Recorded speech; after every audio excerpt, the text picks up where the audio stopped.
Good morning, everyone, and welcome to the Big Breakfast final conference special. My name is Dan Graham, and we were here every day during this week to bring you insights from amazing people in financial planning to celebrate the Global Financial Planning Conference 2022.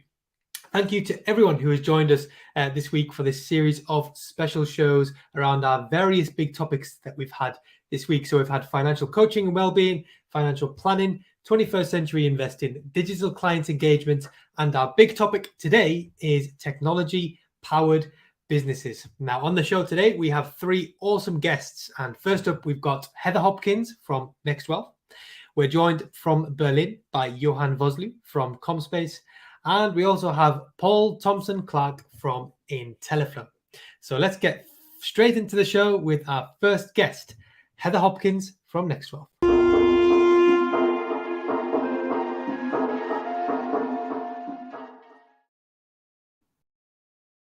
Morning, Heather. Thank you very much for coming on the show. How are you doing today?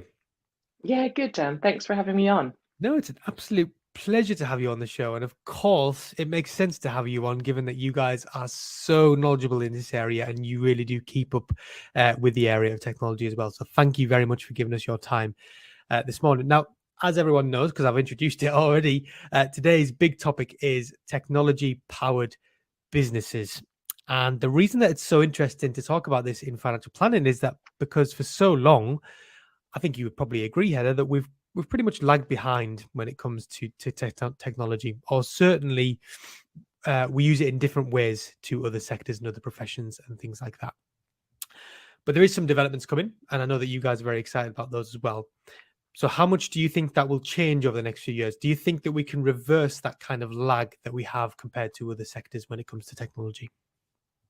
So I actually don't think we're lagging that badly, strangely, because I often talk about how we need to do better. But financial planning is a professional service, and it's and other professional services businesses I don't think make hugely effective use of their technology. It's changing. I think where technology has a really big role to play is behind the scenes more rather than out in front with clients. And I think that's one of the things we need to keep in mind as as advisors build their businesses and think about where they integrate tech. It's really on those things where tech can add value to the number crunching, not outsourcing to the client, for them to do more of the work, and so it's trying to get that balance right, but between having that tech-enabled relationship with your client, but really, the engine behind the scenes should have as much tech as possible, so that you're not spending time. Wouldn't it be great if we could have robots on hold with providers? That would be brilliant, right? Yeah. We should be spending our time with clients, not spending time as businesses on hold with providers. So thinking about how can we use technology and those things that we don't want to be doing and don't add value to clients. Yeah, so it's more of the kind of like inward-facing efficiency technology rather than perhaps the customer-facing swanky technology that we see in, let's say, for instance, banking and things like that. Because the technology in banking is revolutionized, but that's more customer-facing. Whereas I think I agree with you that what we need to work on is the kind of behind the scenes stuff of the exactly what you say there. When you said, imagine if we didn't have to be on hold to providers, that is a like ultimate utopian world for someone who used to be on hold all the time to providers. I just think how much time I could have saved. It would have been incredible. I think you've kind of answered the next question, but this is a bit kind of big thinking one. And the reason I ask it is because we need to know where we're going to get to if we want to get to anything. So in a perfect world where technology in every financial planning firm does what it should and acts the way that it should do and is valuable, what do you think that the benefits would bring to those financial planning firms? So I think it really depends on the firm and the financial planners, and there's not going to be one right solution for anybody. And I have the advantage that I asked, so I don't have to guess. We asked advisors this in a survey we did for Fidelity last year. So if advisors had more time back because of better use of technology in the business, how would they use it? 36% said that they would spend more time on things that would benefit their own physical and mental well-being. And I think that's really important, right? It's we're all busy, and being able to have more time back means you can do more of the things that you want to do. 20% said that they would focus more on bringing in new clients to the business, and 20% said that they would spend more time with existing clients. And so that emphasizes that there's no right answer for everybody. Everybody's going to have their own decisions, and I think it really depends on the type of business that you're running. We think about the advisor market as sort of in a number of different segments, and you can chop and change it all sorts of different ways. But some of the segments we have are build to grow. Firms that are really ambitious, looking to grow their business, looking to take on new clients, looking at different ways of servicing those clients, so they don't always just have to hire more people to be able to work with more people, but really reach a mass market, younger customers. And they're going to want much more tech within their business to have a digital first proposition for those clients who are looking for that, but also digital behind the scenes to allow them to do that. Turnkey advisors, another segment of advisors that are really looking for off-the-shelf solutions that help them to just focus on financial planning and not worry about how they run and set up their systems behind the scenes. And then there's the big firms, the investment advisors who have their own vertically integrated proposition. They're going to be looking for something different because they're going to want to maximize productivity, and that's less about what the advisors want to do themselves, or the employees of that firm want to do themselves, and more about what that firm's trying to achieve. And they'll think about technology from that perspective. It's interesting. Opening up new ways to think about it. I mean, it's so fascinating. I love it when people come with statistics. So I would say they come with receipts, basically, and say, there's no need for us to think about this because it's already been done. Like we've already got the answer effectively. And you mentioned there younger clients. So this is, as you can probably imagine, a conversation that's happening a lot in the next gen community of how to. I mean, firstly, if that kind of demographic needs financial planning, because that's another question for another day. You could argue that everyone needs financial planning, but how much do they need it? And one of the kind of things with that is, how do you serve younger clients? And one of the kind of solutions that has been put up over the years is this kind of mixture of, I hate saying the words because it's just been thrown around so much, but robo advice, and like the new way of thinking about it is like a hybrid model, where it's kind of what you've been talking about there, about using technology to do all the kind of dirty work and the stuff that doesn't exactly need a human touch, and then leaving that extra time for you to create really good relationships with clients. What's your opinion on that kind of mix between robo advice and humans? And perhaps, do you think that robo advice will become a thing in the future as well? I'm thinking how many times, sorry to interrupt, Heather, I'm just thinking how many times you've been asked that question before. And I'm thinking you must be absolutely sick of hearing that question by now. Because I love that question. Oh, right. I love it. So, I mean, robo advice is the most ridiculous term in the world, right? It's so crazy. Can you imagine having a robo dentist or a robo doctor? It's just so ridiculous. I can imagine it, but I don't want it. Yeah, I can No, imagine exactly. You have like Arnold Schwarzenegger and Terminator drilling into your mouth, right? It's terrible. But there's always going to be a portion of the population that really want to self-serve. My father was an engineer. I think engineers are famously bad financial planning clients because they spend way too much time looking at the details, and they love crunching the numbers. So he's great for robo because he wants to do it himself, and he really wants a tech first solution, right? That's fine for him. And there's a few people like him. That's great. And then there's people who really just want to outsource. They want to get that leather bound folder. They want the once a year cup of tea, cake, really relate to that person sitting in their front room, talking to them about all sorts of things and a bit about their finances. And then there's going to be that majority of people who sit in the middle who want what we call tech enabled advice. Don't call it hybrid advice, because I think hybrid advice sounds like a distribution channel, and tech enabled advice is really about how do we enable better conversations with clients? How do we enable better business processes by using tech? And having that enabled term in there, I think, is really important, because tech should make things not just faster, but better for the advisor and the client. Yeah. So there will be a portion of the population that want robo. Majority will want something in the middle, and it's not just for younger clients. There's some fascinating work by so the Capgemini World Wealth Report is a great read, and it talks about ultra high net worth people around the world, what they're looking for, and like the lowest value segment they have is the millionaires next door. They're already millionaires, and these people want digital engagement tools to be able to look at their finances. They don't want to make individual decisions on a day-to-day basis, but they want to be able to check their portfolio when they need to. If they want to do something basic, they want to be able to do that. And I think as an industry, one of the things we really struggle with is that we've sort of compartmentalized people into workplace, D2C, advice. The customer isn't a workplace customer, it's an investor who usually has accounts across all channels. And so how we think differently about that customer experience, that customer journey, I think is really important. And financial planners, already do a lot of work stitching that journey together for the customer, but it takes a lot of work and it shouldn't, right? It's ridiculous. Yeah, it does. That's cool. That's an interesting way of thinking about it. And I think the next question is probably the one where you get most excited about, because this is literally what you're keeping your eye on at all times. But what exciting developments are you most interested about over the next coming years that you're seeing in the space, not just in financial planning, but in fintech in general? What are you most excited to see?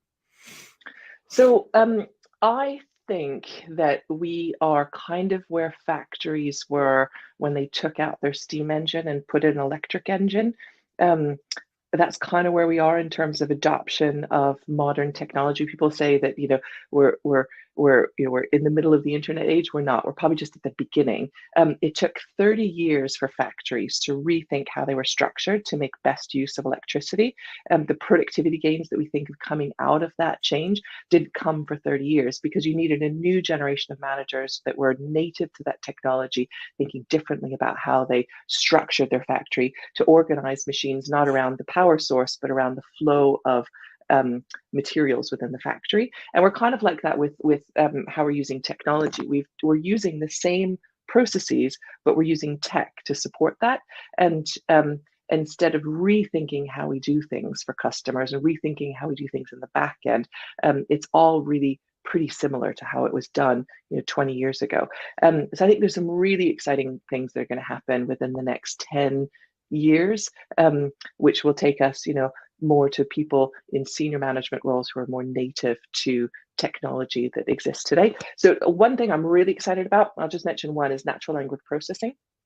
Can you imagine sitting in a meeting with a client and having an iPhone just sitting on the table, recording that conversation, but not creating that ridiculous auto transcription that, I mean, it's hilarious reading those back, right? Particularly people who have a different accent. I'm lucky because I have a North American accent, so it picks me up pretty well, but not always. But if you had a natural language processing system that would structure that conversation into the meeting nodes and structure it into a suitability letter, essentially, picking up the keywords that were mentioned to put the information into the right sections of that report so that the financial advisor or paraplanner only needed to edit that rather than create a fresh document. Those kind of things are being experimented with. They're not perfect, but they're coming. And then the robot being on hold. I mean, it's just, hopefully providers won't force people to be on hold. They'll figure out a way to just make that data connection. But that's another really exciting thing, that you have, call centers where people pick up the next call in the queue. They're not sitting waiting for the person to come in. They're just automatically matched. And you could have that same sort of reverse matching where your phone on your desk rings when the hold time is finished, so that you're not wasting your time sitting there waiting. So NLP, I think, is natural language processing, which is a branch of AI, I think is probably the most exciting thing for me. That is a good branch of AI. That would be amazing. And I'm thinking, for anyone who's waiting for that utopian world of not having to hold anymore, there is something on the iPhones called, I don't know if anyone's heard of it, it's called WeQ for You. I used to use it loads when I was a client service manager. Basically, it does exactly what you just said there, Heather. It's an app on your phone and you open it when you're on hold to a provider, and then it rings you back when the hold is finished. That saved so much waiting. Like, I used to hate it with certain providers where you get to choose your music. I'm like, I shouldn't be on hold long enough for me to be able to choose a song that I want to listen to. And sometimes it would play replay the song over and over again. That was just ridiculous. So amazing. I'm on side with you on that utopian world. Yeah. Well, I think we'll close it there. But that's been lovely to have you on this morning. Thank you so much for joining us. If people want to connect with you, what's the best place for them to do that? Twitter, Heather A. Hopkins, LinkedIn, Heather Hopkins, or drop me an email, heather@nextwealth.co.uk. Love to hear from people. Brilliant. Well, thank you so much for joining us, Heather. It's been this morning, Heather. It's been a pleasure. It's difficult to say. It's been a pleasure chatting with you, and we'll speak soon. Thanks, Heather. Thanks, Dan. Wow. What a brilliant interview with Heather. It was lovely to have her on the show. Thank you so much for joining us. Heather from NextWealth, and we love the guys that the work that the guys at NextWealth are doing as well. Next up, we have a quick interview with one of the South African sponsors of the Global Financial Planning Conference this year, and that is Johan Vosloo from Commspace. Let's give it a watch. Morning, Johan. How's things? Hi, Dan.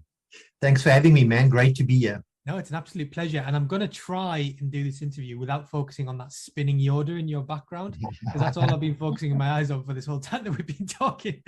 All part of the strategy. It's all part of the strategy. I thought it would place there strategically.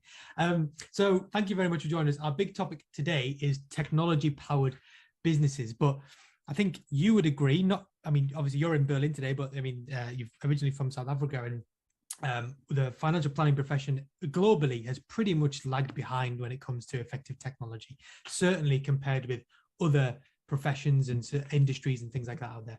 But there's a lot of change going on at the moment, and I'm seeing a lot of kind of innovation and stuff like that, which is brilliant to see. How much do you think it will change over the next few years? In the tech world, people often talk about disrupting the status quo with some sort of new, fancy, revolutionary approach to an existing problem through some sort of new, fancy, revolutionary technology. So I've got a little bit of a different take on that. I think the key to the most disruptive technology, especially when it comes to fintech and advice tech solutions, is actually the technology that does its job so seamlessly that it just fades into the background and you hardly even notice it's there. Or when you do notice it's there, it's this beautiful, fun, easy to use, interactive interface. It doesn't make you fight to get the job done that you want to get done. It's just a pleasurable experience. I think that's where the biggest advances and where the biggest opportunities lie. Specifically, the companies that's going to be successful in revolutionizing and being disruptive in the true sense of the word in the advice tech space is the company that's going to be focusing on, reducing complexity and the manual work effort mainly by two means, by a focus on much better integration between their own systems, but also with other companies and other systems to break down these data silos that we've got. And secondly, through the smart leveraging of emerging technologies like machine learning, AI, as people commonly refer to it. The goal of the successful tech players will be to create these software experiences, rather, where when you do notice them, and they haven't, they're just so seamless that they are indistinguishable from magic. To one of my favorite quotes from Arthur C. Clarke. And I think that's where most of the opportunities lie. Yeah, it's a bit like a referee in a football game. Really, you shouldn't realize they're there. And if Exactly. the sign of a good referee is when you don't talk about them, whereas bad referees, you talk about them all the time because they're so bad. I love my analogies, and that's just a ridiculous one. I'm sorry about these, everyone.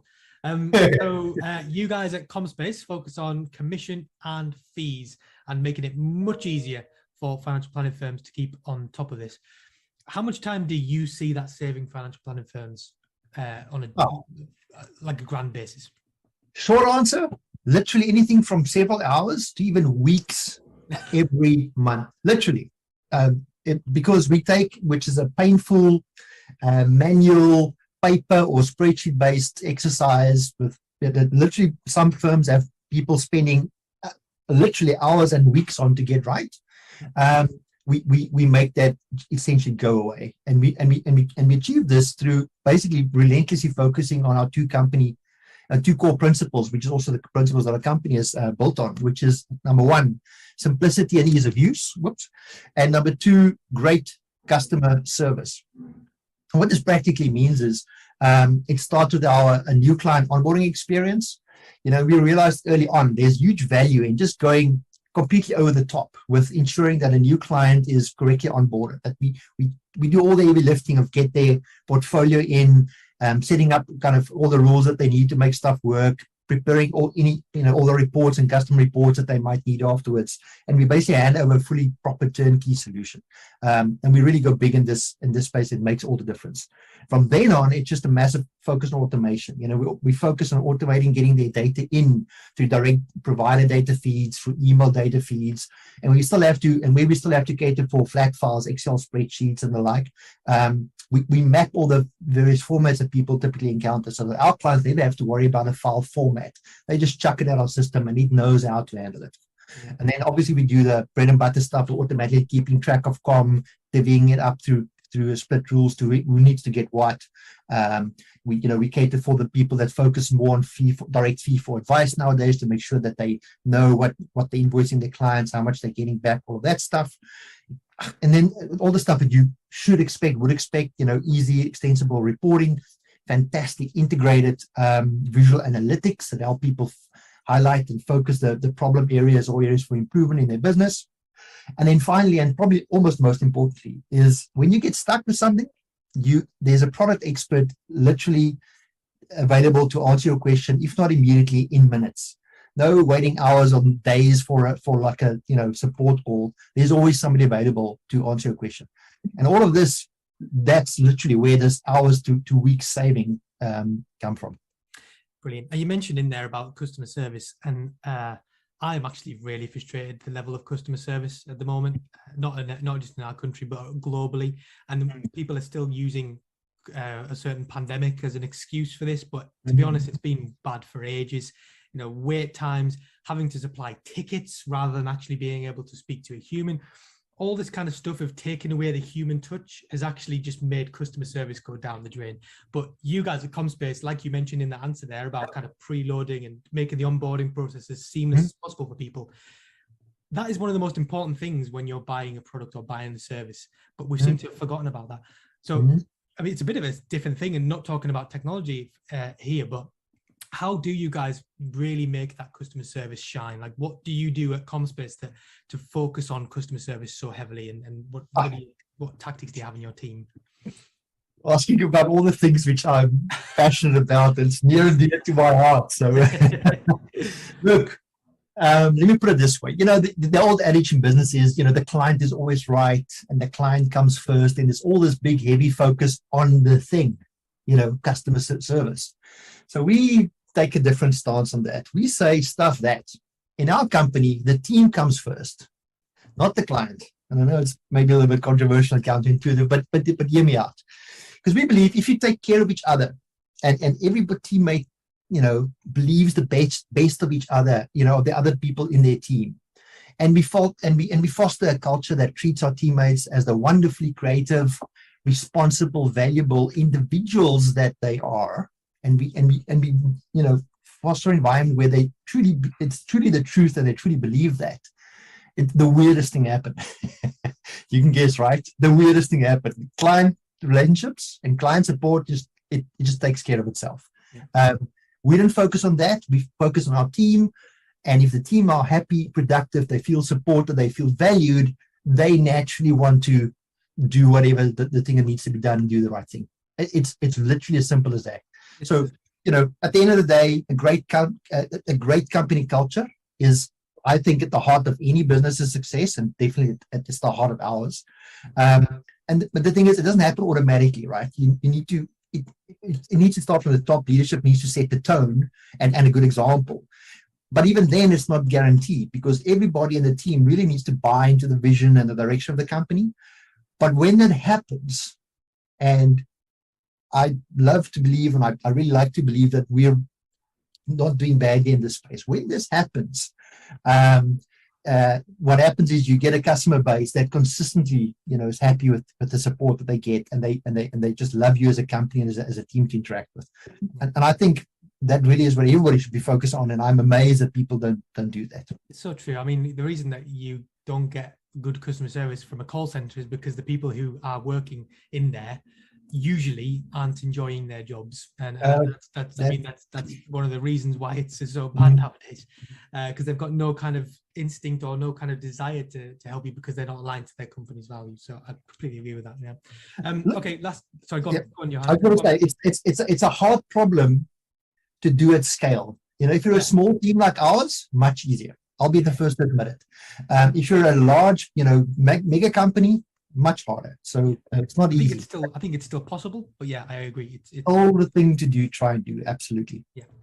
Okay. Last question for you then. So, what exciting developments are you really excited about in the technology space over the next few years? Oh, big question. So, I'm a bit of a technologist and technology fan. So, if you think about just big picture, I'm super excited about the possibility of us potentially becoming a multi-planetary species. If Elon Musk and SpaceX has their way. I'm also a big Tesla fan, so I can't wait for the day where we've got fully autonomous cars being the norm. I just think this is super. It's such a, because I understand a little bit of the technology and the software that needed to make that happen. It's such a difficult problem to crack, but we are tantalizingly close. And I'm super excited about it. But taking a little bit closer to home, to our space, to financial advice and to technology in the advice tech space, I think I've alluded to it already. The thing that's coming in the near future, or that should be coming in the near future, that successful teams will adopt, is this greater focus on putting needs of people first, and with that comes greater integration automation, and this will help us to break down data silos. Financial planners know this. They've got this CRM and they've got some data in there, and they've got this planning and forecasting system. There's some data in there, and it's just a mess, right? So the advantage in our space, advice tech, will come in breaking down those barriers, making just software interopt and integrate and interact a lot more seamlessly, and then the guys that's really smart will figure out the best ways to leverage technologies like machine learning to crunch all this mountains of data that we collect, but not, and it's already happening, right? So Google, Facebook, those guys are already doing it. Yeah. But instead of doing that in order to figure out how to sell people more stuff through better advertising, which I'm not a big fan of, instead of that, the advice tech solution providers can rather use machine learning to automate away kind of grunge, manual, intensive labor tasks, and automatically surface trends and patterns and things that the people should take note of. And I think that is the exciting part of where we're going with technology. That's the next phase we're going on, and I think that's where most of the value lies. Fantastic. Well, that is all we've got time for today, but I've loved chatting with you. Thank you so much for coming on, Johan. What's the best place for people to connect with you if they want to do that after the show? And easiest thing is just find us on our website, which is Commspace. That's 2 M's, COMM space.co.za. All our contact details and everything is on there. Brilliant. Well, thank you so much, Johan. It's been a pleasure chatting with you this morning. Thank you for coming on, and we'll speak soon. Thanks, Johan. Likewise. Thanks, Anne. Cheers. Bye. Another fantastic interview with one of our amazing sponsors. And again, I just want to reiterate, thank you so much to the guys at Advice Tech and Commspace for the, Headspace and Commspace for the things that the sponsor that they ships that they've provided for us this year.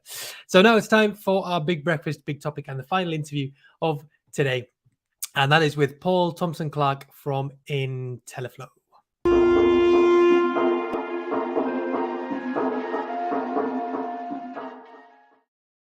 Welcome to the show, Paul. Thank you very, very much for joining us. How are you today? Really good, man. How about you? Really good, thank you. I'm a little bit nasally, as I've just been talking about there. So for anyone in the audience who can't stand nasal voices, I'm afraid this next 10 minutes is going to be a bit difficult for you to get through, but we'll crack on. So thank you so much for joining us, as I've said. So we're very, very, very grateful here at Next Gen Planners for the support that Intelliflo is giving to us and the conference, of course. Just a quick one from you. What is it about the mega conference and the Next Gen Planners community as well that makes you want to sponsor our conference this year? Yeah, it's a really good question. And hi everyone that's watching, that's listening in. So yeah, take the second part of that. Next Gen Planners yourselves. I think it's we can have all these great ideas about how we're going to develop our technology and what we think the market is looking for, but you guys are at the sharp end, right?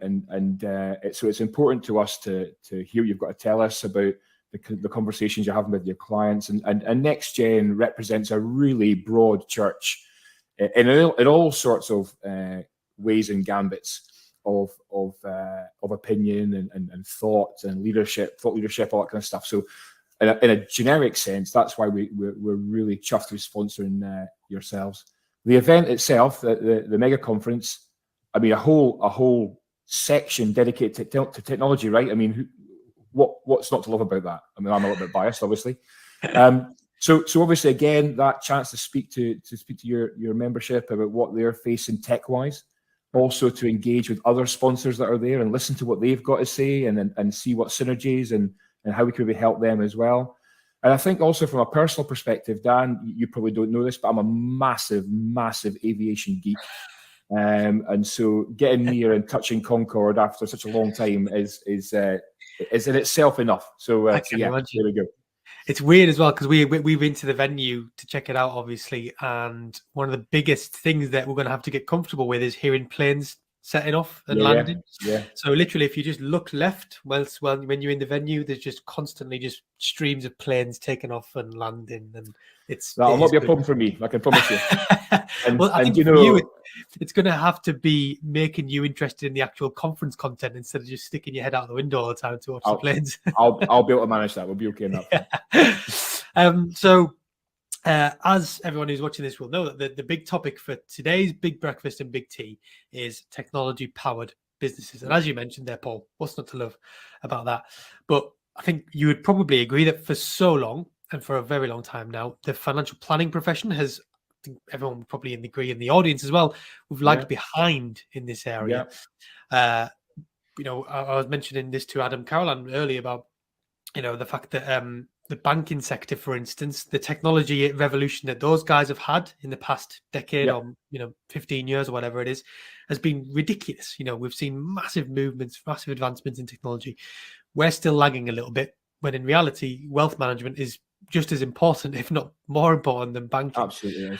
But how much do you think it will change over the next few years? Like, what kind of movements and trends are you seeing that we should be aware of, do you think? Well, it's really interesting, isn't it? Because, of course, COVID has forced upon us in lots of ways massive change in the way that we engage with clients and the way that clients engage with you. So we see that trend continuing for sure. We don't see people taking a retro step back. Certainly, again, talking to a customer yesterday, they are going to start going back out and seeing customers, but it'll be far less of their time than it took up in previous. So that to be the case, then continuing that move to use technology to engage with clients, the technology needs to get better at facilitating that. So a number of thoughts come to mind, and a number of conversations we're having with clients come to mind. So first of all, open banking has been a thing for some time now. The next natural step is to move from open banking to open finance. So having a complete picture of absolutely everything that's in a client's, not just wealth portfolio, but in their total finance portfolio. We think that's going to be a massive trend that we're going to see coming along and developing. And it's already there in some countries. So the tech exists.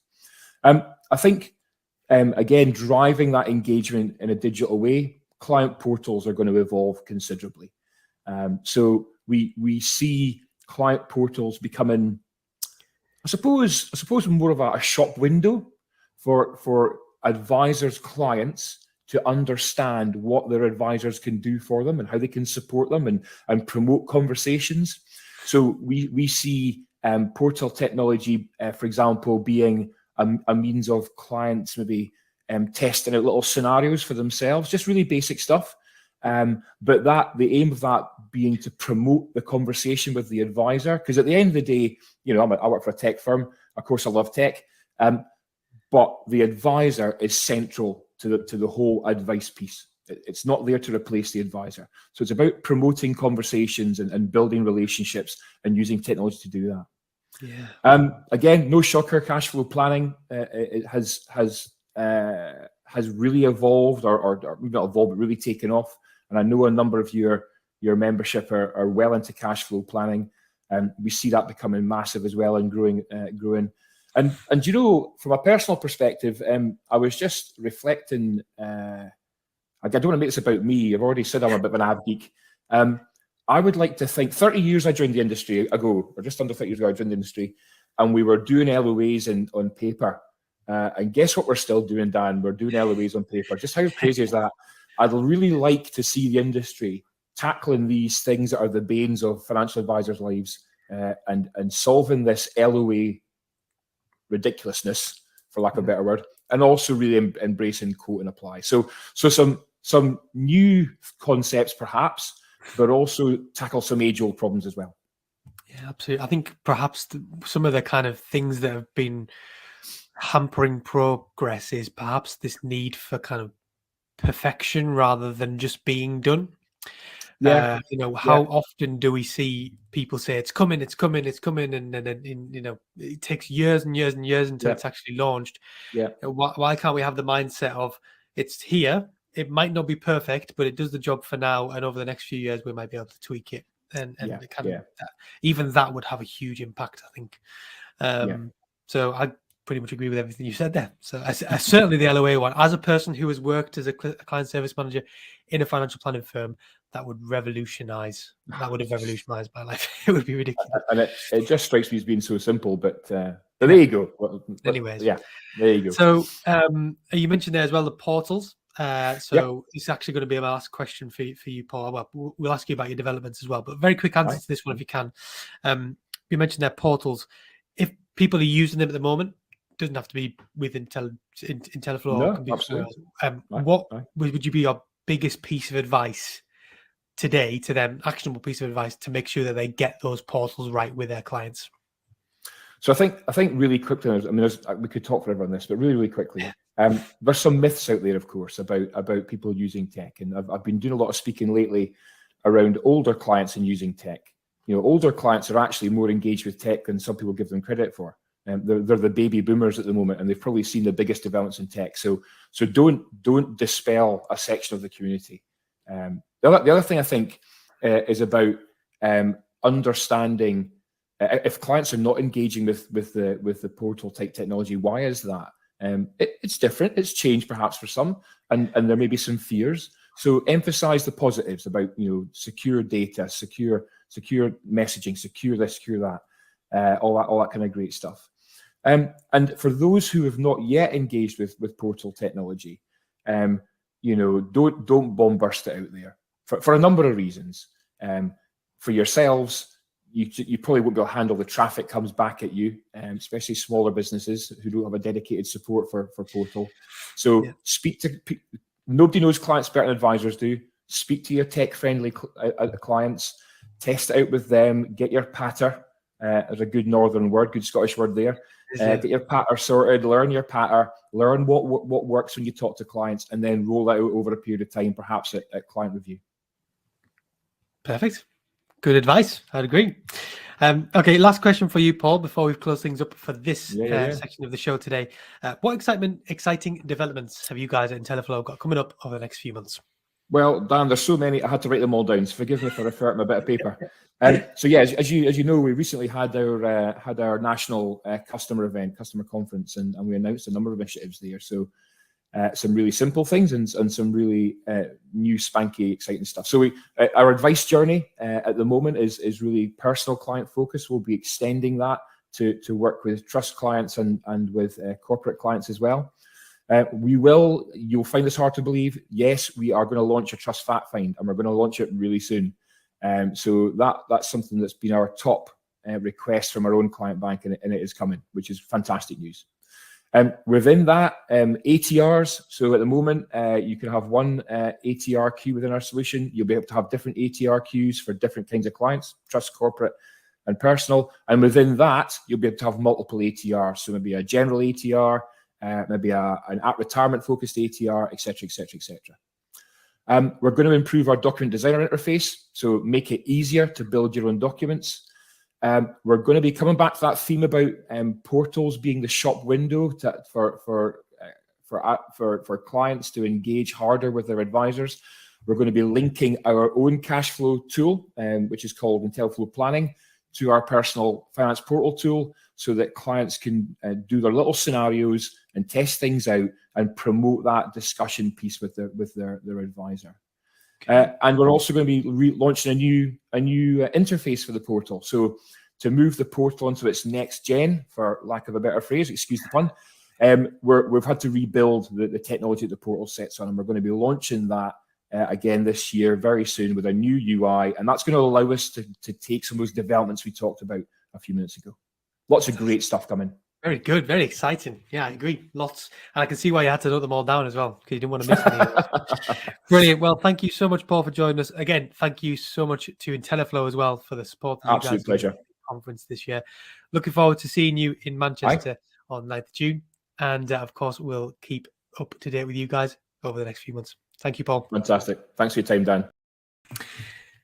Thank you so much, Paul, and thank you to Intelliflo for being our sponsors this year. And that is it for today's show, and that's it for the Big Breakfast this week. We hope you've enjoyed it. Thank you to everyone for watching. Today's been a bit of a longer show, obviously, because we had so much to fit in. I just want to say a big thank you to all of our guests from this week. So we've had Dr. Sarah Newcomb, Catherine Morgan, Tom Morris, Sasha Wakefield, Benny and Gary from AssetMap, Maria Bjork, Sophie Austin, Louisiana Zalge, Margaret de Brogal, Oliver Jenkins from Money Info, Ray Adams from Cash Calc, Caroline and Robert from Ammonite Wealth, and to all of today's guests, of course, that's Johan, Heather, and to Paul for joining us. It's been a brilliant week. We've enjoyed the conference so much, and thank you to you guys for watching as always. Of course, that's not finished yet because we do have the big tea, which is coming up at 4:30 p.m. this afternoon to close this week off. And again, we'll be looking at the topic of technology-powered businesses. But for now, that's all for us. Thank you so much for watching. Have a fantastic day, and we'll see you all very